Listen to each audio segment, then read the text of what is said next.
When Gedonia 2 announcement trailer dropped, I was pumped.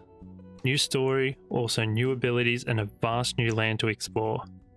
Then Oleg Kazakov released the Gedonia 2 devlogs, volume 1, 2, 3 and 4 that reveal to us glimpses of what we'll see in the game, character origins, redesigned skills, how attributes can affect your gameplay experience. Skills and crafting are now separate, new animations for movement, weapons and spells, and damn it looks good. Seeing co-op is icing on the cake, but I had the opportunity to ask some questions to Oleg Kazakov, developer of Gedonia, about his upcoming sequel, Gedonia 2.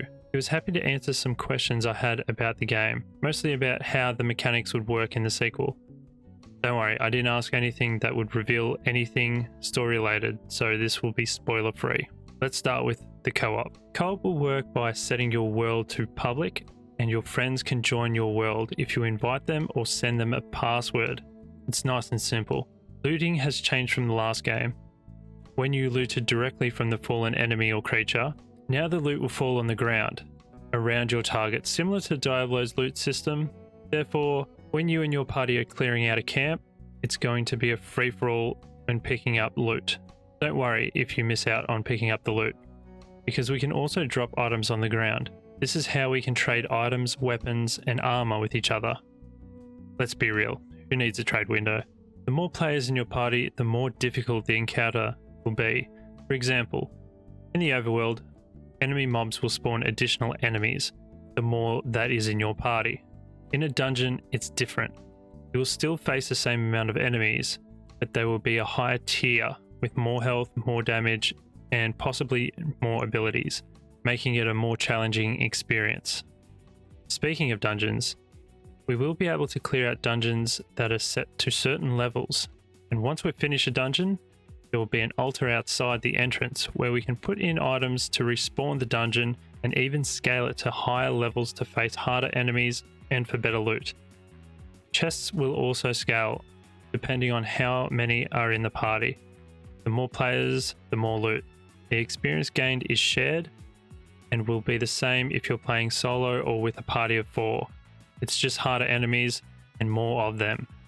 Kazakov also mentioned he has plans for combat mounts for more than one player as well, and even siege machines. So we could see some fortress battles as well, taking out forts, castles, siege machines. He teased it to me. I'm just speculating of what we could be doing.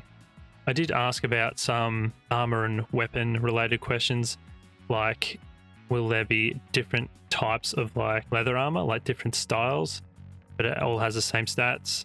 There's no plans just yet. It's probably a silly questions, but I just like cosmetics and customizing your character as much as you can. I even asked if there's like weapon attachments. Say if you have a spear, you can attach a stronger stick, a stronger blade, or maybe like a feather or a trophy near the head of the spear, and that'll like increase attack speed or something. There's no plans of yet, but enchants might change that. They might change the appearance of the weapon and armor. So you never know. It's very early in development, of course, but I hope you guys are excited as I am. It's going to be huge. And I wish Oleg and his team all the best on the project. Looks like they're doing a fantastic job. What are you guys looking forward to most? Let me know down in the comments. That's going to do it from me. I really appreciate you guys watching, and I hope to see you in the next one. Take care, guys.